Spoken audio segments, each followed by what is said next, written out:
എങ്ങനെ തരണം ചെയ്യാം? വിഷയം എന്ന് പറയാം, ജീവിത ഉത്കണ്ഠകളെ എങ്ങനെ തരണം ചെയ്യാം. ഈ വിഷയം കൈകാര്യം ചെയ്യാനായിട്ട് ജഹോഷിയ ടി. തോമസ് സാറിനെ സ്വാഗതം.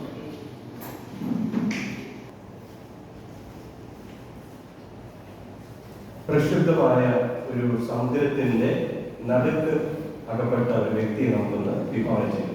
ഒരുപക്ഷെ ഈ ഒരു ചിത്രം നിങ്ങൾ അതിനെ സഹായിക്കും അല്ലെ? നമ്മൾ ഈ ചിത്രത്തിലേക്ക് ഒന്ന് കണ്ടുപിടിക്കുകയാണെങ്കിൽ നമുക്ക് എന്താണ് കാണാൻ സാധിക്കുന്നത്? കടലിന്റെ നടുക്ക് അകപ്പെട്ട ഒരു വ്യക്തിയാണ്.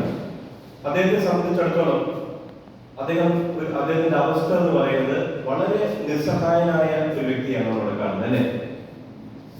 അദ്ദേഹത്തെ രക്ഷിക്കാനായിട്ട് ആരുമില്ല. അദ്ദേഹത്തിന്റെ കയ്യില് ഒരു ലൈഫ് ജാക്കറ്റ് പോലും ഇല്ല.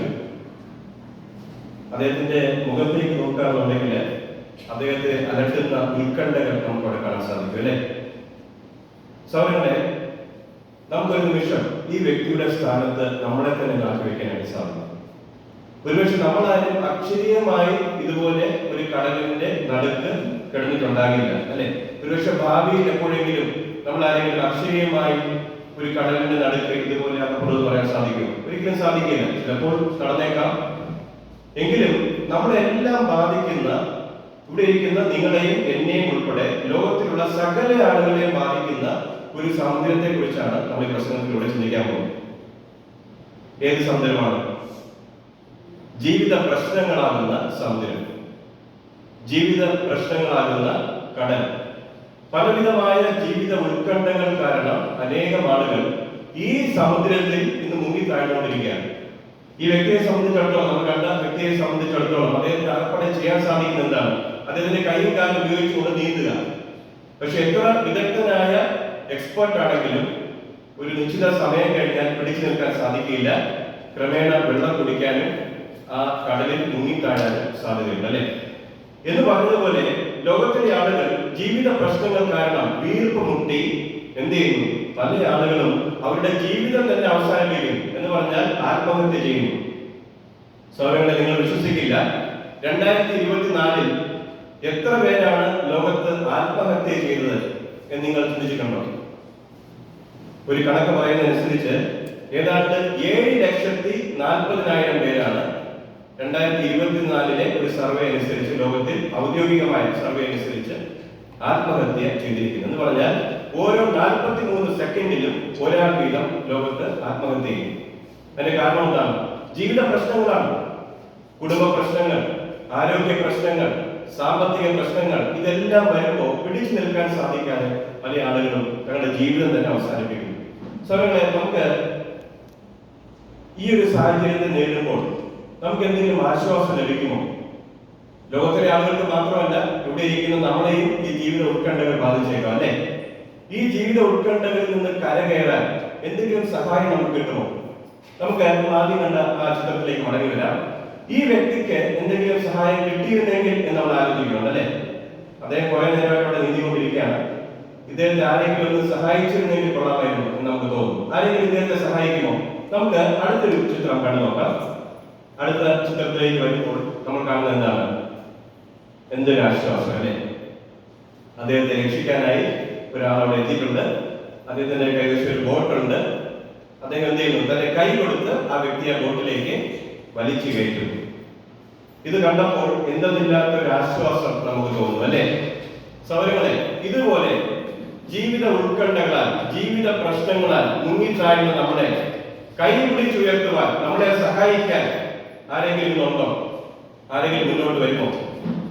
തീർച്ചയായും നമ്മളെ സഹായിക്കുന്ന ഒരാളുണ്ട്. ആരാണ് അയാൾ? നമുക്കത് മനസ്സിലാക്കാനായിട്ട് ദയവായി നിങ്ങളുടെ ബൈബിൾ യെശയ്യാ 41 അധ്യായത്തിന്റെ 13 വാക്യത്തിലേക്ക് തുറക്കാൻ സാധിക്കും. യെശയ്യാ 41 അധ്യായത്തിന്റെ 13 വാക്യം. എല്ലാ സഹോദരങ്ങളും എന്നോടൊപ്പം ആ ഭാഗം പരിശോധിക്കാം. ജീവിത ഉത്കണ്ഠകൾ, ജീവിത പ്രശ്നങ്ങൾ നമ്മളെ മുക്കിക്കൊല്ലാൻ ശ്രമിക്കുമ്പോൾ നമ്മളെ രക്ഷിക്കുന്ന ഒരു വ്യക്തിയെ കുറിച്ച് അവിടെ പറയുന്നു. യെശയ്യാ 41:13 ഇവിടെ വായിക്കുന്നത് ഇങ്ങനെയാണ്: പേടിക്കണ്ട, ഞാൻ നിന്നെ സഹായിക്കും എന്ന് നിന്നോട് പറയുന്ന നിന്റെ ദൈവമായ യഹോവ എന്ന് ഞാൻ നിന്റെ വലങ്കൈ പിടിച്ചിരിക്കുന്നു. സൗരങ്ങളെ, യഹോവയുടെ വാക്കുകൾ ശ്രദ്ധിക്കുക. പേടിക്കണ്ട, ഞാൻ നിന്നെ സഹായിക്കും. എത്ര ആശ്വാസം നൽകുന്ന വാക്കുകൾ അല്ലെ? യഹോവ അത് പറയുക മാത്രമല്ല ചെയ്യുന്നത്, യഹോവ എന്ത് ചെയ്തിരിക്കുന്നു? നിന്റെ വലങ്കൈ പിടിച്ചിരിക്കുന്നു.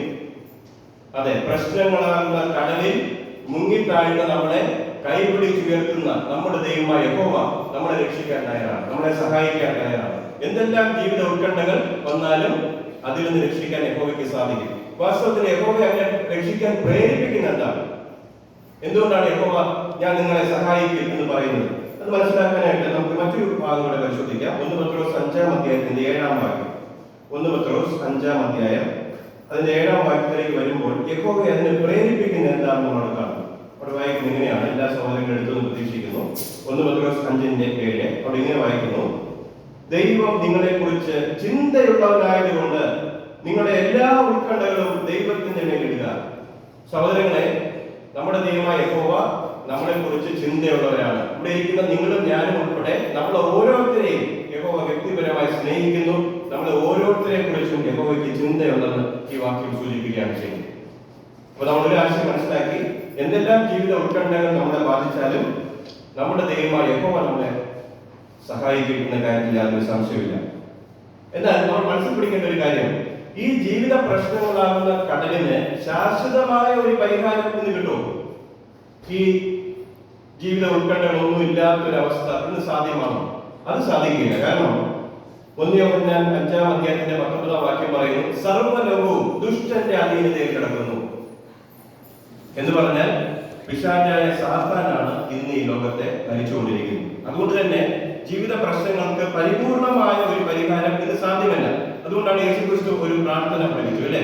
അങ്ങയുടെ രാജ്യം വരണമേ, അങ്ങയുടെ യേശു സ്വർഗത്തിലെ പോലെ ഭൂമിയിലുമാകണമേ. ദൈവരാജ്യത്തിന് മാത്രമേ ഇന്ന് നമ്മൾ അനുഭവിക്കുന്ന പ്രശ്നങ്ങൾക്ക് ശാശ്വതമായ പരിഹാരം കൊണ്ടുവരാൻ സാധിക്കൂ. അതുകൊണ്ട് പ്രശ്നങ്ങൾ മാറാൻ പോകുന്നില്ല, പ്രശ്നങ്ങൾ അവിടെ തന്നെ ഉണ്ട്. പക്ഷേ യഹോവ ഒരു സഹായം വാഗ്ദാനം ചെയ്തിട്ടുണ്ട്. എന്തെല്ലാം പ്രശ്നങ്ങൾ വന്നാലും ജീവിത ഉത്കണ്ഠകൾ കാരണം ഈ പ്രശ്നങ്ങളിൽ മുങ്ങിത്താഴാൻ ഞാൻ നിങ്ങളെ അനുവദിക്കുകയില്ല.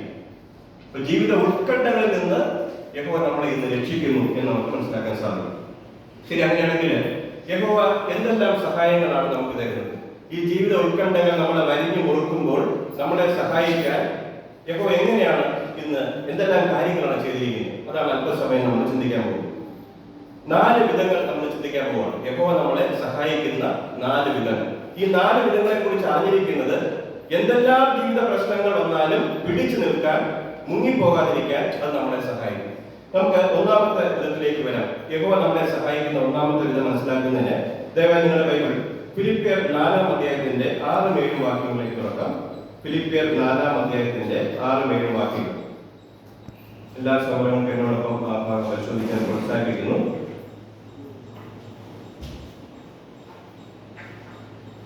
ഫിലിപ്പിയർ 4-ാം അധ്യായം അതിന്റെ 6-7 വാക്യങ്ങൾ നമ്മളിങ്ങനെ വായിക്കുന്നു. വായിക്കുന്നത് എങ്ങനെയാണ്: ഒന്നിനെ കുറിച്ചും ഉത്കണ്ഠപ്പെടേണ്ട. എന്താ കാരണം? കാര്യം എന്തായാലും പ്രാർത്ഥനയിലൂടെയും ഉള്ളുരുകിയുള്ള യാചനയിലൂടെയും നിങ്ങളുടെ അപേക്ഷകൾ നന്ദി വാക്കുകളോടെ ദൈവത്തെ അറിയിക്കുക. അപ്പോൾ മനുഷ്യബുദ്ധിക്ക് അതീതമായ ദൈവ സമാധാനം നിങ്ങളുടെ ഹൃദയത്തെയും മനസ്സിനെയും ക്രിസ്തുയേശുവിൽ വളർത്താകും. അതെ, യഹോവ നമുക്ക് നൽകി തരുന്ന 1-ാമത്തെ സഹായം എന്ന് പറയുന്നത് ദൈവ സമാധാനം. ദൈവ സമാധാനം എന്ന് പറഞ്ഞാൽ ദൈവത്തിൽ നിന്നുള്ള സമാധാനം. മനുഷ്യർ കൊടുക്കുന്ന സമാധാനം പോലെയല്ല. മനുഷ്യർ കൊടുക്കുന്ന സമാധാനം താൽക്കാലികമാണ്. ദൈവം കൊടുക്കുന്ന സമാധാനം നിലനിൽക്കുന്ന സമാധാനമാണ്. ഈ സമാധാനം യഹോവ നമുക്ക് നൽകി തരും. ഈ സ്ഥലത്ത് നമ്മൾ കാണുന്നു, അല്ലെ? അദ്ദേഹം മുട്ടിപ്പായി പ്രാർത്ഥിക്കുമ്പോൾ അദ്ദേഹത്തിന് ദൈവിക സമാധാനം യഹോവ പകർന്നു കൊടുക്കുന്നു. ശരി, അങ്ങനെയാണെങ്കിൽ ഈ ദൈവിക സമാധാനം ലഭിച്ച ആരെങ്കിലും നമുക്ക് ഓർമ്മയുണ്ടോ? ദൈവിക സമാധാനം കിട്ടിയിട്ടുള്ള ആരെങ്കിലും ഉണ്ടോ? തീർച്ചയായും. മരണത്തെ നേരിട്ട സാഹചര്യങ്ങളിൽ പോലും യാതൊരു കൂസലുമില്ലാതെ, ഒരു ഉത്കണ്ഠയില്ലാതെ അതിനെ നേരിട്ട നിരവധി ദൈവദാസന്മാരെ കുറിച്ച് നമ്മൾ വായിക്കുന്നുണ്ട്, അല്ലെ?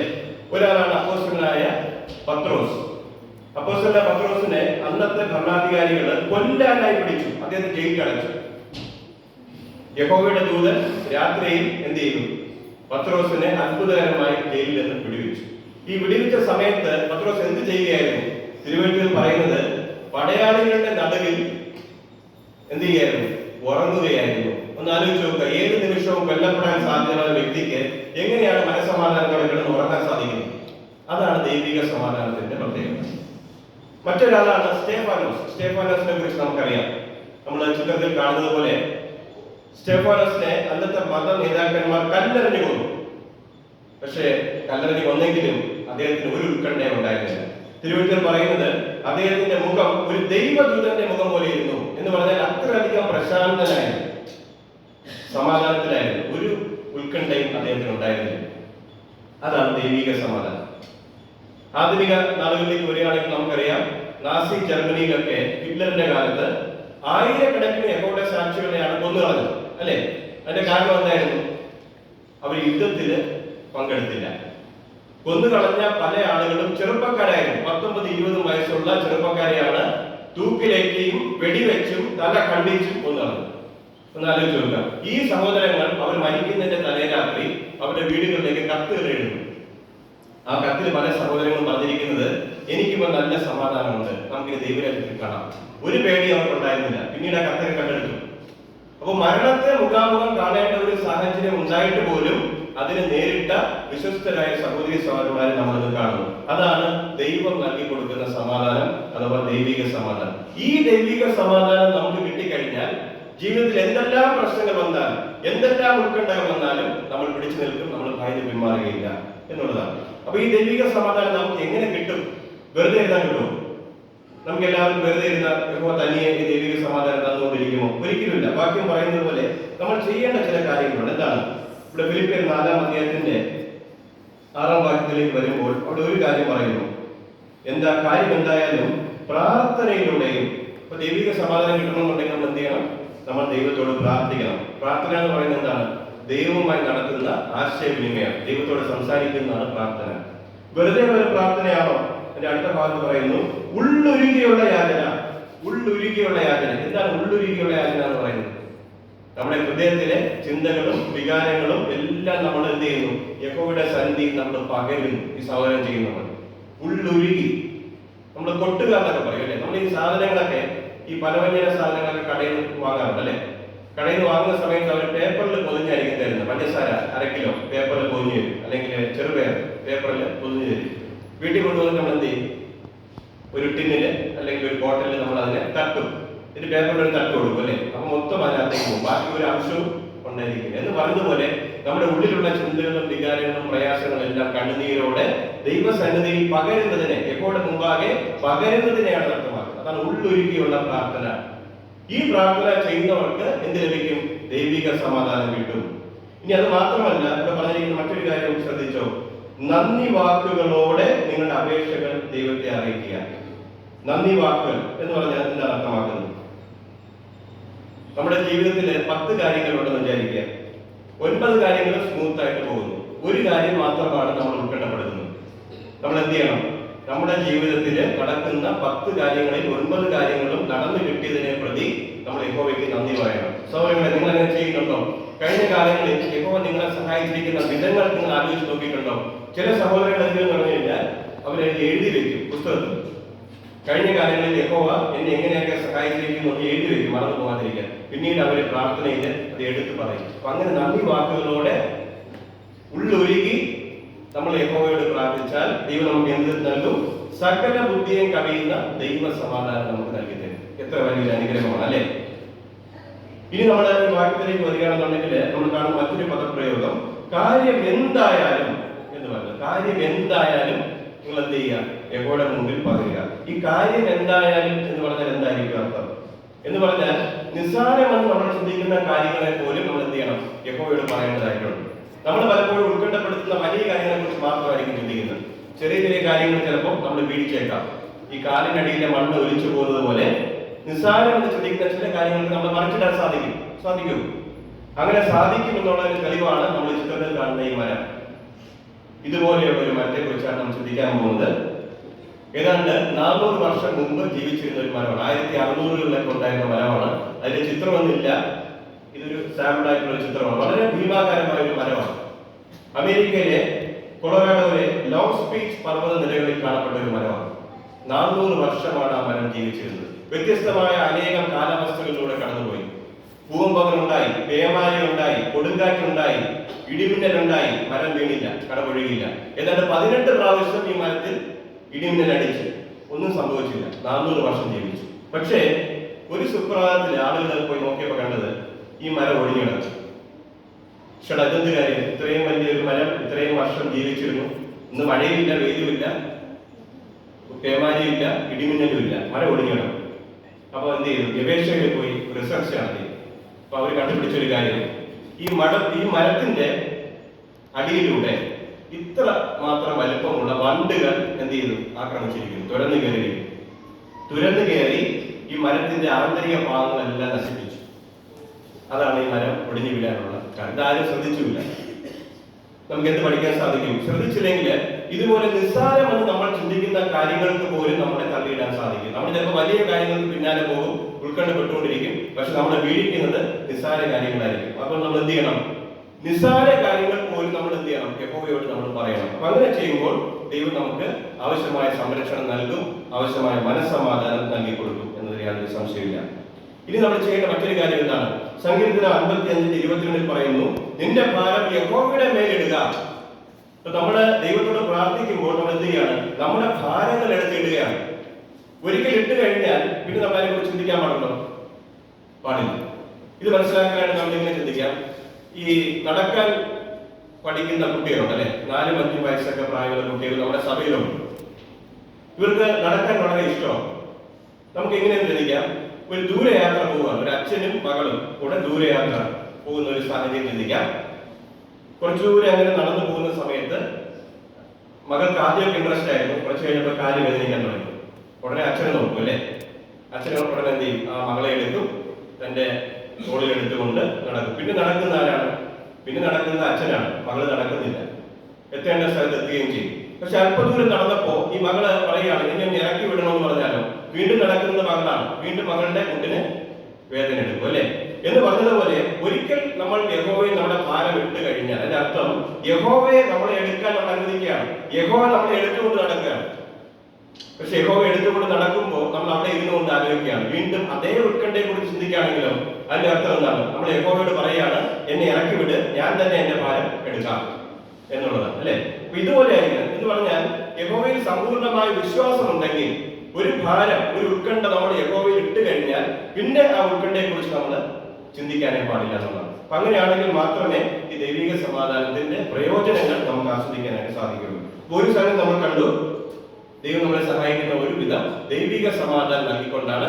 നമ്മുടെ ഭാഗത്ത് എന്താണ് ആവശ്യം? എല്ലാ ഉത്കണ്ഠകളും നമ്മൾ ദൈവത്തിൽ ഇടേണ്ടതായിട്ടുണ്ട്. രണ്ടാമത് യഹോവ നമ്മളെ സഹായിക്കുന്ന വിധം എന്താണ്? അത് മനസ്സിലാക്കാനായിട്ട് സങ്കീർത്തനം 94:19 വാക്യം നമുക്ക് നോക്കാം. സങ്കീർത്തനം 94:19. എല്ലാ സഹോദരങ്ങൾക്കും എന്നോടൊപ്പം ആ ഭാഗം പരിശോധിക്കാം. സങ്കീർത്തനം 94 അതിന്റെ 19 വാക്യം. യഹോവ നൽകി തരുന്ന രണ്ടാമത്തെ സഹായത്തെ കുറിച്ച് നമുക്ക് കാണാം. അവിടെ ഇങ്ങനെ വായിക്കുന്നു, ആകുല ചിന്തകൾ എന്നെ വലിഞ്ഞു മുറുക്കിയപ്പോൾ അങ്ങ് എന്നെ ആശ്വസിപ്പിച്ചു, എന്നെ സാന്ത്വനപ്പെടുത്തി. അതെ, യഹോവ നൽകി തരുന്ന രണ്ടാമത്തെ ആശ്വാസം എന്താണ്? തന്റെ വചനമായ ബൈബിളിലൂടെ നൽകി തരുന്ന സാന്ത്വന വാക്കുകളാണ്. നമ്മൾ എന്ത് ചെയ്യണം? ഓരോ ദിവസവും ബൈബിൾ വായിക്കുകയും പഠിക്കുകയും ചെയ്യുമ്പോൾ യഹോവ നമ്മളെ തലോടുന്നത് പോലെയാണ്. തലോടുമ്പോൾ നമുക്ക് നല്ല ആശ്വാസം കിട്ടും അല്ലെ. ഇതുപോലെയുള്ള ആശ്വാസം ദൈവവചനം വായിക്കുന്നതിലൂടെ സാന്ത്വനം പകരുന്ന വാക്കുകൾ യഹോവ നമുക്ക് നൽകി തരുന്നു. അത് മാത്രമല്ല, നമ്മുടെ ജീവിതം എങ്ങനെ പോയാൽ വിജയിക്കും, ഏറ്റവും മെച്ചപ്പെട്ട മാർഗനിർദ്ദേശം യഹോവയ്ക്ക് നൽകാൻ സാധിക്കും. കാരണം യഹോവ ഉന്നതനാണ് അല്ലെ. മുകളിൽ ഇരിക്കുന്ന വ്യക്തിക്ക് എല്ലാം ക്ലിയർ ആയിട്ട് കാണാൻ സാധിക്കും. താഴെ കൂടെ പോകുന്ന വ്യക്തിക്ക് കുറച്ചു ദൂരമേ കാണാൻ കഴിയുള്ളൂ. ഈ ചിത്രത്തിൽ കാണുന്ന പോലെ അദ്ദേഹം താഴെ കൂടെ പോകുമ്പോൾ അതിന്റെ പുറത്തേക്ക് അങ്ങനെ വഴി ഏതാണെന്ന് അദ്ദേഹം കഴിയുന്നില്ല അല്ലെ. പക്ഷെ മുകളിൽ ഇരിക്കുന്ന വ്യക്തിക്ക് പറഞ്ഞു കൊടുക്കാൻ കഴിയും, ഈ വഴിയിൽ കൂടെ പോയാൽ പുറത്തേക്ക് പോകാം എന്ന് പറഞ്ഞതുപോലെ യഹോവയ്ക്ക് തന്റെ വഴികൾ പറഞ്ഞു തരാൻ സാധിക്കും. അത് തന്റെ വചനമായ ബൈബിളിലുണ്ട്. ഇതനുസരിച്ച് നമ്മൾ ജീവിച്ചു കഴിഞ്ഞാൽ ഉത്കണ്ഠയ്ക്ക് കാരണമാകുന്ന പല പ്രശ്നങ്ങളും നമുക്ക് ഒഴിവാക്കാനായിട്ട് സാധിക്കും. രണ്ടാമത്തെ വിധം എന്ന് പറയുന്നത് തന്റെ വചനമായ ബൈബിളിലൂടെ യഹോവ നമ്മളെ ആശ്വസിപ്പിക്കുക, സാന്ത്വനം നൽകുക. അത് ഉത്കണ്ഠകളെ മറികടക്കാൻ നമ്മളെ സഹായിക്കും. മൂന്നാമതായി യഹോവയെ സഹായിക്കുന്ന വിധം എന്താണ്? നമുക്ക് മത്തായി 6-ന്റെ 33 വാക്യത്തിലേക്ക് നമ്മുടെ തുറക്കാം. അവിടെ യഹോവ നമ്മളെ സഹായിക്കുന്ന മൂന്നാമത്തെ വിധം നമുക്ക് കാണാൻ സാധിക്കും. മത്തായി 6-ന്റെ 33. എല്ലാ സൗരങ്ങളും പരിശോധിക്കാം. അവിടെ വായിക്കുന്നത് ഇങ്ങനെയാണ്, അതുകൊണ്ട് ദൈവരാജ്യത്തിനും ദൈവനീതിക്കും എപ്പോഴും ഒന്നാം സ്ഥാനം കൊടുക്കുക, അപ്പോൾ ഈ പറഞ്ഞ മറ്റെല്ലാം നിങ്ങൾക്ക് കിട്ടും. നമ്മളെ ഇത് ഉത്കണ്ഠപ്പെടുത്തുന്ന ചില കാര്യങ്ങൾ എന്തൊക്കെയാണ്? അടിസ്ഥാന ജീവിത ആവശ്യങ്ങളാണ് അല്ലെ. ഒരു മനുഷ്യന്റെ അടിസ്ഥാന ജീവിത ആവശ്യങ്ങൾ എന്തൊക്കെയാണ്? ആഹാരം വേണം, വസ്ത്രം വേണം, പാർപ്പിടം വേണം. ഇതൊക്കെ അടിസ്ഥാനപരമായ ആവശ്യമുള്ള കാര്യങ്ങളാണ്. ഈ അടിസ്ഥാന ആവശ്യങ്ങൾ ഞാൻ നിങ്ങൾക്ക് നൽകാമെന്നാണ് യഹോവ പറയുന്നത്. എന്ത് ചെയ്യണം? ഒന്നാമത് ദൈവരാജ്യം അന്വേഷിക്കണം. എന്ന് പറഞ്ഞാൽ ആത്മീയ കാര്യങ്ങൾക്ക് നമ്മുടെ ജീവിതത്തിൽ ഒന്നാം സ്ഥാനം കൊടുക്കണം. സൗരങ്ങളെ, ആത്മീയ കാര്യങ്ങൾക്ക് നമ്മുടെ ജീവിതത്തിൽ ഒന്നാം സ്ഥാനം കൊടുത്താൽ നമ്മുടെ അടിസ്ഥാന ഭൗതിക ആവശ്യങ്ങൾ നടക്കുമോ? ദൈവത്തിൽ നിവർത്തിച്ചു തരാൻ സാധിക്കും എന്തോ നടക്കുന്ന കാര്യത്തിൽ യാതൊരു സംശയമില്ല. ഇവിടെ ഇരിക്കുന്ന പല സഹോദരങ്ങളോടും ചോദിച്ചാൽ മതി, അവരുടെ ജീവിതത്തിൽ ഒന്നാമത് ദൈവരാജ്യം അന്വേഷിച്ചുകൊണ്ട് അവരുടെ അടിസ്ഥാന ഭൗതിക ആവശ്യങ്ങൾ നടന്നുകൊണ്ടിരിക്കുകയാണ്. ലോകവ്യാപക സഹോദര കുടുംബത്തെ നമ്മൾ നോക്കുകയാണെങ്കിൽ അങ്ങനെയുള്ള ധാരാളം അനുഭവങ്ങൾ നമ്മൾ വായിച്ചിട്ടുണ്ട്. ഉദാഹരണത്തിന് ഫ്രാൻസിൽ ജീവിക്കുന്ന ജാക്കി സഹോദരന്റെ അനുഭവം ചിന്തിക്കുക. അദ്ദേഹത്തിന്റെ പേര് ജാക്കി എന്നാണ്. അദ്ദേഹത്തിന് ഒരു ജോലിയുണ്ട്, മീൻപിടുത്തമാണ്, ഫിഷിംഗ് ആണ്. അദ്ദേഹം ഈ മീൻപിടുത്തത്തിൽ അദ്ദേഹം മാത്രമല്ല, അദ്ദേഹത്തിന് ഇവിടെ 12 ജോലിക്കാരുണ്ട്, ഒരു ബോട്ടുണ്ട്. അതുമായിട്ടാണ് അദ്ദേഹം മീൻ പിടിക്കാൻ പോകുന്നത്. അങ്ങനെ ഇരിക്കുമ്പോഴാണ് അദ്ദേഹം ബൈബിൾ പഠിക്കുന്നത്. ബൈബിൾ പഠിക്കുന്ന സമയത്ത് അവിടെ യഹോവയുടെ സാക്ഷികളുടെ ഒരു ഡിസ്ട്രിക്ട് കൺവെൻഷൻ നടക്കുകയാണ്. 3 ദിവസത്തെ കൺവെൻഷൻ നടക്കുകയാണ്. അപ്പൊ ജാക്കിക്ക് ഒരു തീരുമാനം എടുക്കണം, കൺവെൻഷന് പോകണോ മീൻ പിടിക്കാൻ പോകണോ? മീൻ പിടിക്കാൻ പോകാന്ന് പറഞ്ഞാൽ മീൻപിടുത്തത്തിന്റെ സീസണാണ്, ഏറ്റവും കൂടുതൽ മത്സ്യം ലഭിക്കുന്ന ഒരു സീസണാണ്. ചാകര എന്നൊക്കെ പറയുന്ന പോലെ മത്സ്യബന്ധന കൊയ്ത്ത് എന്ന് പറയുന്ന ഒരു സമയമാണ്. ഇപ്പൊ ജാക്കിക്ക് ഒരു തീരുമാനം എടുക്കണം, മീൻ പിടിക്കാൻ പോകണോ അതോ കൺവെൻഷന് പോകണോ? കൺവെൻഷന് പോകാൻ നാട്ടുകാർ എന്ത് പറയും? വിവരമില്ലാത്തയാൾ, മണ്ടൻ അല്ലെ? ഇത്രയും നല്ല കൊയ്ത്ത് കിട്ടുന്ന ഒരു ചാൻസ്, ചാകരയായിട്ട് മീൻ കിട്ടുന്ന ഒരു ചാൻസ് ആണ് നഷ്ടപ്പെടുത്തിയെന്ന് പറയും അല്ലെ? പക്ഷെ അദ്ദേഹം അറിയാമോ? അദ്ദേഹം തീരുമാനം എടുത്തു, തന്റെ ഭാര്യയും 2 മക്കളെയും കൂട്ടി അദ്ദേഹം യഹോവയുടെ സാക്ഷികളുടെ 3 ദിവസത്തെ ഡിസ്ട്രിക്ട് കൺവെൻഷന് പോയിട്ട് തിരിച്ചു വന്നു. വല്ലതും കിട്ടിയോ? പ്രാവശ്യം വീണ്ടും അദ്ദേഹം എന്ത് ചെയ്തു? തന്റെ ബോട്ടുമായിട്ട് മീൻ പിടിക്കാൻ പോയി. വല്ലതും കിട്ടിയോ? കിട്ടി. സാധാരണ ആ പ്രദേശത്ത് മത്സ്യബന്ധനം ചെയ്താൽ മാക്സിമം കിട്ടുന്നത് 650 പൗണ്ട് മത്സ്യമാണ്. പക്ഷെ ഇപ്രാവശ്യം അദ്ദേഹം പോയപ്പോൾ അദ്ദേഹത്തിന് കിട്ടിയത് സാധാരണ കിട്ടാറുള്ള മത്സ്യത്തിന്റെ 5 ഇരട്ടി വിലയുള്ള 1 ടൺ മത്സ്യമാണ് കിട്ടിയത്. അതുവരെ അങ്ങനെ ആ പ്രദേശത്ത് ഉണ്ടായിട്ടേ ഇല്ല. സൗരൻ എത്ര പ്രോത്സാഹനം നൽകുന്ന അനുഭവം അല്ലെ? അദ്ദേഹം ജീവിതത്തിൽ ആത്മീയ കാര്യങ്ങൾക്ക് ഒന്നാം സ്ഥാനം കൊടുത്തപ്പോൾ യഹോവ അത്ഭുതകരമായി അദ്ദേഹത്തിന്റെ ഭൗതിക ആവശ്യങ്ങൾ നടത്തി കൊടുത്തു എന്ന് നമുക്ക് മനസ്സിലാക്കാനായിട്ട് സാധിക്കും. അതുകൊണ്ട് നമുക്ക് നമ്മുടെ ജീവിതത്തിൽ ആത്മീയ കാര്യങ്ങൾക്ക് ഒന്നാം സ്ഥാനം കൊടുക്കാം. അങ്ങനെ കൊടുക്കുന്ന വ്യക്തികൾക്ക് എന്ത് ഒഴിവാക്കാൻ സാധിക്കും? നമുക്ക് മത്തായി 6-ാം അധ്യായത്തിന്റെ 34-ാമത്തെ വാക്യത്തിലേക്ക് വരുമ്പോൾ മറ്റൊരു ബുദ്ധിഉപദേശം നമുക്ക് അവിടെ കാണാം. ഒന്നാമത് നമ്മുടെ ആത്മീയ കാര്യങ്ങൾക്ക് നമ്മൾ സ്ഥാനം കൊടുക്കുന്നു, അപ്പൊ യഹോവ നമ്മുടെ ഭൗതിക ആവശ്യങ്ങൾ നടത്തി തരുന്നു. അങ്ങനെയാണെങ്കിൽ നമ്മൾ ചെയ്യേണ്ട ഒരു സംഗതിയെ കുറിച്ച് അവിടെ പറയുന്നു. മത്തായി 6-ാം അധ്യായത്തിന്റെ 34 അവിടെ ഇങ്ങനെ വായിക്കുന്നു, അതുകൊണ്ട് അടുത്ത ദിവസത്തെ ഓർത്ത് ഒരിക്കലും ഉത്കണ്ഠപ്പെടരുത്, ആ ദിവസത്തിന് അതിൻ്റെതായ ഉത്കണ്ഠ ഉണ്ടായിരിക്കുമല്ലോ. ഓരോ ദിവസത്തിനും അന്നത്തെ ബുദ്ധിമുട്ടുകൾ തന്നെ ധാരാളം. നമ്മൾ എന്ത് ചെയ്യാൻ പാടില്ല? നാളത്തെ കുറിച്ച് അനാവശ്യമായിട്ട് നമ്മൾ ഉത്കണ്ഠപ്പെടുന്നത് നമുക്ക് ഒഴിവാക്കാനായിട്ട് സാധിക്കും. ഇന്ന് പല ആളുകൾക്കും അടിസ്ഥാന പ്രശ്നം ഉത്കണ്ഠയാണ്. 20-30 വർഷമൊക്കെ കഴിഞ്ഞ് നടക്കേണ്ട കാര്യമായിരിക്കും. പക്ഷെ ഇപ്പോഴേ ഇന്ന് ആലോചിക്കും അല്ലെ, ഭാവി എന്തായിത്തീരും, എന്റെ മക്കളുടെ ഭാവി എന്താവും, ഈ മക്കളുടെ ഭാവി എന്തായിത്തീരും എന്ന് പോലും ആലോചിച്ച് ഉത്കണ്ഠപ്പെടുന്ന ആളുകളെ നമ്മൾ കാണും അല്ലെ? ഈ പഴമക്കാരൊക്കെ പറയുന്ന ഒരു ചൊല്ലുണ്ട് അല്ലെ, ഒരു പഴഞ്ചൊല്ലുണ്ട്, അക്കരെ നിൽക്കുന്ന പട്ടിയുടെ തുടൽ പൊട്ടുകയും ഫ്രണ്ടിലൂടെ ഒഴുകുന്ന നദി വറ്റിപ്പോവുകയും ചെയ്താൽ എന്റെ അവസ്ഥ എന്തായിത്തീരുമെന്ന് വിചാരിച്ച് ഓടി രക്ഷപ്പെടുന്ന ഒരു വ്യക്തി. കാര്യം മനസ്സിലായില്ലേ? പട്ടി കിടക്കുന്നത് നദിയുടെ അക്കരെ, കൂടിനകത്താണ് കിടക്കുന്നത്. ഈ വ്യക്തി ചിന്തിക്കുകയാണ്, ഇനി ആ കൂടെങ്ങാനും പൊട്ടിച്ച് പട്ടി പുറത്ത് വന്ന് കഴുത്തില് തുടരുണ്ട്, അതും കൂടെ പൊട്ടിപ്പോയാൽ, ഈ നദിയും കൂടെ വറ്റിപ്പോയാൽ എന്റെ അവസ്ഥ എന്തായിത്തീരും ദൈവമേ എന്ന് വിചാരിച്ച് ഉത്കണ്ഠപ്പെടുന്ന ഒരു വ്യക്തി. ഇതുപോലെയുള്ള ആളുകളാണെന്ന് പല ആളുകൾ അല്ലെ, അനാവശ്യമായ ഉത്കണ്ഠകൾ. ഇങ്ങനെ ഉത്കണ്ഠപ്പെടുന്നതുകൊണ്ട് പല പ്രയോജനമുണ്ടോ? പല അസുഖങ്ങൾക്കും കാരണമാകുന്നു. നമുക്കറിയാം, ഹൃദ്രോഗം, സ്ട്രോക്ക്, ഡയബറ്റീസ് വരാനുള്ള അടിസ്ഥാന കാരണം പോലും എന്താണ്? ഉത്കണ്ഠ, ടെൻഷൻ. അല്ലാതെ നമ്മൾ വിചാരിക്കും പഞ്ചസാര അധികം കഴിച്ചുകൊണ്ട് ഡയബറ്റീസ് വന്നത് മാത്രമല്ല, ഉത്കണ്ഠ, ടെൻഷൻ, സ്ട്രെസ് ഇതുപോലുള്ള കാര്യങ്ങൾക്ക് പല അസുഖങ്ങൾ വരുത്തി വയ്ക്കാൻ സാധിക്കും. അതുകൊണ്ട് വല്ല ആവശ്യമുണ്ടോ? ഉത്കണ്ഠപ്പെടുത്തുന്ന കാര്യങ്ങളെ കുറിച്ച് നമ്മൾ ചിന്തിക്കാതിരിക്കുക, അനാവശ്യമായി നാളത്തെ കുറിച്ച് നമ്മൾ എന്ത് ചെയ്യാതിരിക്കുക, വറി ചെയ്യാതിരിക്കുക എന്നുള്ളതാണ് നമ്മൾ ചെയ്യേണ്ട സംഗതി. എന്താണ്? ദൈനംദിന കാര്യങ്ങളെ കുറിച്ച് മാത്രം ചിന്തിക്കുക, ഉത്കണ്ഠപ്പെടുന്ന കാര്യങ്ങളെ കുറിച്ച് മാത്രം ചിന്തിക്കുക. നമ്മൾ ഈ ടവറിലൊക്കെ കയറുന്ന ആൾക്കാരെ കണ്ടിട്ടുണ്ട് അല്ലെ? മൊബൈൽ ടവർ, എയർടെൽ, ഐഡിയ പോലുള്ള വലിയ കൂറ്റൻ ടവറിലൊക്കെ വലിഞ്ഞു കയറുന്ന ജീവനക്കാരുണ്ട്. അവർ കയറുന്നത് കണ്ടിട്ടുണ്ടോ? വലിയൊരു ഏണി ഉണ്ടായിരുന്നു, അവരതില് ഓരോ പിടിയും പിടിച്ചായിരിക്കും അവർ കയറുന്നത് അല്ലെ? നിങ്ങൾ ശ്രദ്ധിച്ചിട്ടുണ്ടോ? അവർ മുകളിലോട്ട് നോക്കിയിട്ടല്ല കയറുന്നത്. മുകളിലോട്ട് നോക്കി കയറിയ എന്തെങ്കിലും പ്രശ്നമുണ്ടോ?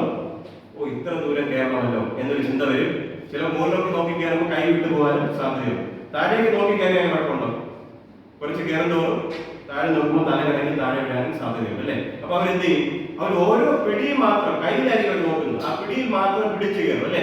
എന്ന് പറഞ്ഞതുപോലെ ഓരോ ദിവസത്തെയും ജീവിത ഉത്കണ്ഠകളെ കുറിച്ച് മാത്രം നമ്മൾ ചിന്തിച്ചാൽ മതി. നമ്മൾ എന്ത് ആവശ്യമില്ല, നാളത്തെ കുറിച്ച് നമ്മൾ ചിന്തിക്കേണ്ട ആവശ്യമില്ല. ആ യേശു ക്രിസ്തു പറഞ്ഞത് നാളത്തെ ദിവസത്തിന് വേറെ ഉത്കണ്ഠകളുണ്ട്, അതുകൊണ്ട് നമ്മൾ ഇന്നത്തെ കാര്യം ചിന്തിച്ചാൽ മതി. അപ്പൊ അങ്ങനെ നമ്മൾ ചെയ്യുമ്പോൾ പല പ്രശ്നങ്ങളും, പല ടെൻഷനും ഉത്കണ്ഠകളും ഒക്കെ നമുക്ക് ഒഴിവാക്കാൻ സാധിക്കും. നമുക്ക് അതിൽ നിന്ന് കരകയറാൻ കഴിയും. കാരണം നമ്മൾ എന്ത് ചിന്തിക്കുന്നു എന്നുള്ളതിന് നമ്മുടെ ശരീരവുമായിട്ട് ബന്ധമുണ്ട്. അതാണ് അതിന്റെ കാരണം. ഇപ്പൊ ഞാനിപ്പോ ചിന്തിക്കുകയാണ്, എനിക്ക് നല്ല തലവേദന എടുക്കുന്നു. ഒരു 5 മിനിറ്റ് കഴിഞ്ഞ് ഞാൻ വീട്ടിൽ ചിന്തിക്കുകയാണ്, എനിക്ക് നല്ല തലവേദന എടുക്കുന്നു. ഒരു 10 മിനിറ്റ് കഴിയുമ്പോൾ തലവേദന വന്നോളൂ. ഞാൻ ബസ്സിൽ യാത്ര ചെയ്യുകയാണ്, ഞാൻ ചിന്തിക്കുകയാണ്, എനിക്ക് നല്ല വയറുവേദന എടുക്കുന്നു തോന്നുന്നു. ഒരു 5 മിനിറ്റ് കഴിഞ്ഞ് വീണ്ടും കൂടെ ഒന്ന് ചിന്തിക്കാൻ, വയറുവേദന വരുമോ? ഒരു 10 മിനിറ്റ് കഴിയുമ്പോഴേക്കും വയറുവേദന വന്നിരിക്കും, അല്ലെങ്കിൽ പരീക്ഷിച്ചോ. അപ്പൊ നമ്മൾ എന്ത് ചിന്തിക്കുന്നു എന്നുള്ളത് നമ്മുടെ ശരീരമായിട്ട്. അതുകൊണ്ടാണ് പല ഡോക്ടർമാരും ക്യാൻസർ രോഗികളൊക്കെ പറയും, നിങ്ങൾക്ക് ക്യാൻസർ ആണ്, നിങ്ങൾ ചിന്തിക്കരുത്, ക്യാൻസർ പേഷ്യന്റ് അല്ല, സാധാരണ ജീവിതം നയിക്കുക. ചിന്തിക്കുന്നതോറും എത്ര വേഗത്തിൽ ആ വ്യക്തിക്ക് മരണത്തിലേക്ക് എത്തിച്ചേരാൻ സാധിക്കും. അതുകൊണ്ട് നമ്മൾ എന്ത് ഒഴിവാക്കുക? ജീവിത ഉത്കണ്ഠകൾ ഒഴിവാക്കുക. അതാണ് മൂന്നാമത്തെ സംഗതി. നാലാമതായി ഇപ്പോൾ നമുക്ക് നൽകി തരുന്ന സഹായം എന്താണ്? അത് മനസ്സിലാക്കാനായിട്ട് നമുക്ക് സുഭാഷിതങ്ങൾ 17-ാം അധ്യായത്തിന്റെ 17-ാം വാക്യം നോക്കാം. സുഭാഷിതങ്ങൾ 17-ാം അധ്യായത്തിന്റെ 17-ാമത്തെ വാക്യം.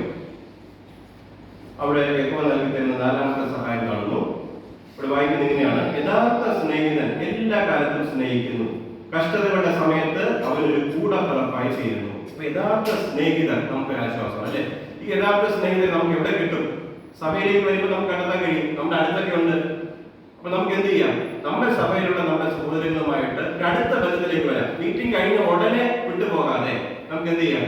അല്പസമയം സഹോദരങ്ങളുമായിട്ടൊക്കെ സംസാരിക്കാം, അവരിൽ ചിലരെ നമ്മൾ ഉറ്റ സുഹൃത്തുക്കളാക്കാം. അപ്പൊ നമ്മുടെ വിഷമങ്ങളും പ്രയാസങ്ങളൊക്കെ വരുമ്പോൾ നമുക്ക് അവരുമായിട്ട് പങ്കുവെക്കാൻ സാധിക്കും അല്ലെ. ഇനി നമ്മുടെ വിഷമങ്ങൾ മാത്രം പറഞ്ഞുകൊണ്ട് കാര്യമില്ല, അവരുടെ വിഷമങ്ങളും കൂടെ നമ്മൾ കേൾക്കേണ്ടതായിരുന്നു. പലപ്പോഴും ആളുകൾ നമ്മുടെ പ്രയാസങ്ങൾ മാത്രമേ പറയുള്ളൂ അല്ലെ. മറ്റുള്ളവർ ഇതിനേക്കാൾ അപ്പുറം ഉത്കണ്ഠപ്പെടുന്നുണ്ട്, അത് കേൾക്കും. അത് കേൾക്കുന്നതുകൊണ്ട് നമുക്ക് എന്തെങ്കിലും ആശ്വാസം കിട്ടുമെന്ന കാര്യത്തിൽ യാതൊരു സംശയമില്ല. അത് മനസ്സിലാക്കാൻ നമ്മളെ സഹായിക്കുന്ന, എന്നെ സഹായിച്ച ഒരു ഉദാഹരണം ഞാൻ പറയാം. ഒരു യഥാർത്ഥ അനുഭവമാണ്. നമ്മുടെ സഭയിൽ തന്നെ വന്ന ഒരു വ്യക്തിയാണ്. അദ്ദേഹം നമ്മളോടൊപ്പം ബൈബിൾ പഠിച്ചുകൊണ്ടിരിക്കുന്ന വ്യക്തിയാണ്. അദ്ദേഹത്തിന്റെ പേര് തങ്കച്ചൻ എന്നാണ്. അദ്ദേഹത്തിന്റെ വീട് പാലിയോടാണ്. ഒരു പ്രാവശ്യം മീറ്റിംഗിന് വന്നിട്ടുണ്ട്, പല സഹോദരങ്ങൾ അദ്ദേഹത്തെ കണ്ടിട്ടുണ്ട്. അദ്ദേഹത്തിന്റെ ഭാര്യ ലീല കഴിഞ്ഞ 1.5 മാസമായിട്ട് തിരുവനന്തപുരം മെഡിക്കൽ കോളേജ് ആശുപത്രിയിൽ അബോധാവസ്ഥയിലാണ്, ഓർമ്മയില്ല. അദ്ദേഹത്തെ സംബന്ധിച്ച് അദ്ദേഹത്തിന് കുടുംബ പ്രശ്നങ്ങളുണ്ട്, ആരോഗ്യ പ്രശ്നങ്ങളുണ്ട്, സാമ്പത്തിക പ്രശ്നങ്ങളുണ്ട്. ഒരാൾ എപ്പോഴും കൂടെ ഉണ്ടായിരിക്കണം. ഈ പേഷ്യന്റിന് കൂടെ മരുന്നെടുത്ത് കൊടുക്കാൻ, ട്യൂബിലൂടെയാണ് ആഹാരം കൊടുക്കുന്നത്, അതിലൊരാൾ വേണം. വളരെ ബുദ്ധിമുട്ടാണ്. അതുകൊണ്ട് അതിന് ജോലിക്ക് പോകാൻ സാധിക്കുന്നില്ല. ജോലിക്ക് പോകാൻ കഴിയാത്തത് കൊണ്ട് സാമ്പത്തിക ബുദ്ധിമുട്ടുണ്ട്. ഇങ്ങനെ എല്ലാം കൊണ്ട് വലിഞ്ഞു മുറുങ്ങിയ ഒരു മനുഷ്യൻ. അദ്ദേഹത്തെ കാണുമ്പോൾ പക്ഷെ അദ്ദേഹം പുഞ്ചിരിച്ചുകൊണ്ടാണ് സംസാരിക്കുന്നത്. ഞാൻ ഒരിക്കൽ ഫോൺ വിളിച്ച് ചോദിച്ചു, ഇപ്പൊ എങ്ങനെയുണ്ട്, ടെൻഷനാണോ? അപ്പൊ അദ്ദേഹം പറഞ്ഞു, എനിക്കൊരു ടെൻഷനും ഇല്ല. ഞാൻ പറഞ്ഞു, ഇത്രയും വലിയ ജീവിത പ്രശ്നമുള്ള വ്യക്തിക്ക് ഒരു ടെൻഷനും ഇല്ല, എന്താ കാരണം? അപ്പൊ അദ്ദേഹം എന്നോട് പറഞ്ഞൊരു കാര്യം, ഇദ്ദേഹത്തിന്റെ ഭാര്യ കിടക്കുന്ന ബെഡിന് തൊട്ടരികില് ഒരു വലിയൊരു വാർഡാണ്. 100 കണക്കിന് രോഗികളാണ് ഓരോ ദിവസവും വന്നു പോയിക്കൊണ്ടിരിക്കുന്നത്. അതിൽ പലരും ഗുരുതര ആരോഗ്യ പ്രശ്നങ്ങളുള്ളവരാണ്. ചെറിയ ആളുകളൊക്കെ ഇദ്ദേഹത്തിന്റെ കൺമുന്നിൽ മരിച്ചു വീഴുകയാണ്. ചെറുപ്പക്കാർ അറ്റാക്ക് വന്ന് മരിക്കുന്നു, കൺമുന്നിൽ മരിച്ചു വീഴുന്നു. അദ്ദേഹം കാണുന്നു. ഇദ്ദേഹത്തിന്റെ ഭാര്യ കിടക്കുന്ന ബെഡിന് തൊട്ടടുത്ത് കിടക്കുന്ന ബെഡ്. അദ്ദേഹം ഏറ്റവും കൂടുതൽ വേദനിപ്പിച്ച ഒരു കാഴ്ചയാണ്, 30 വയസ്സ് മാത്രം പ്രായമുള്ള ഒരു യുവതിക്ക് ക്യാൻസർ ആണ്. ആലോചിച്ച് നോക്കാം. മാതാപിതാക്കൾ വന്ന് ആ കുട്ടിയോട് സംസാരിക്കുന്നു, ഡോക്ടർ വന്ന് സംസാരിക്കുന്നു, മാതാപിതാക്കളോടൊക്കെ പറയുന്നു, ഇതിനോട് പറയുന്നു, ഇനി വീട്ടിലേക്ക് കൊണ്ടുപോയാൽ മതി, ലാസ്റ്റ് സ്റ്റേജ് ആണെന്ന് പറഞ്ഞു. പക്ഷെ അപ്പോഴല്ല ഈ വ്യക്തി ചെയ്യുന്ന എന്താണ്?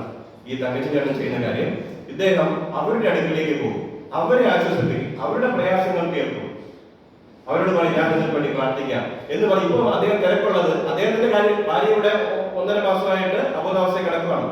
പക്ഷെ അദ്ദേഹത്തിന്റെ ശ്രദ്ധ അതല്ല. അതിനേക്കാൾ ഉത്കണ്ഠപ്പെടുത്തുന്ന ആളുകൾ അപ്പുറത്ത് കിടക്കുന്നത്, അവരുടെ പ്രയാസങ്ങൾ സഹായിക്കാനാണ് അദ്ദേഹം ചെയ്തുകൊണ്ടിരിക്കുന്നത്. അപ്പൊ അതുകൊണ്ട് അദ്ദേഹത്തിന്റെ വേദന അദ്ദേഹത്തിന് മറന്നു പോകാൻ സാധിച്ചു. ഇതുപോലെ എത്ര നല്ല അനുഭവം അല്ലെ. നമുക്ക് എന്ത് ചെയ്യാൻ സാധിക്കും? നമ്മുടെ വേദനയെ കുറിച്ച് മാത്രം ചിന്തിക്കാതെ നമ്മളെക്കാൾ കഷ്ടപ്പെടുന്ന, നമ്മളെക്കാൾ ഉത്കണ്ഠ അനുഭവിക്കുന്ന എത്രയോ പേര് ലോകത്തുണ്ട്, നമുക്ക് അവരെ ആശ്വസിപ്പിക്കാൻ സാധിക്കും.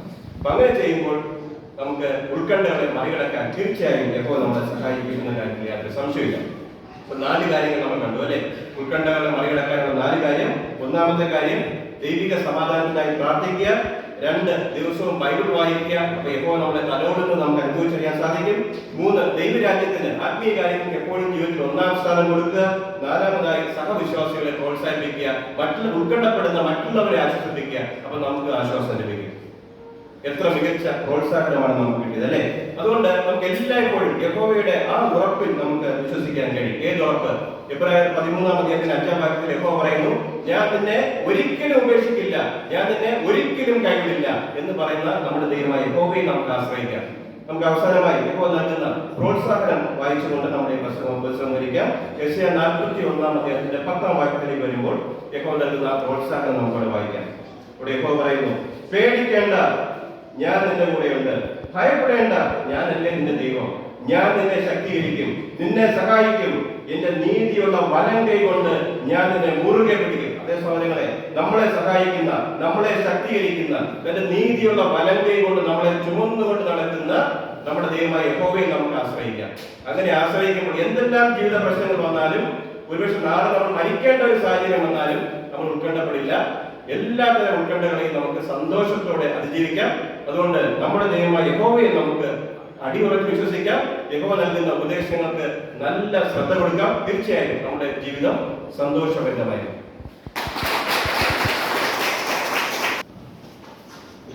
നന്ദി ജോഷ് സാർ. നമ്മൾ അടുത്തായി ശ്രദ്ധിക്കുന്നത് വിഷ ഓരോ വയസ്സെന്നുള്ള ബൈബിൾ പഠനമാണ്. അതിനുവേണ്ടിയിട്ട് ജോഷി മാത്യു സാർ.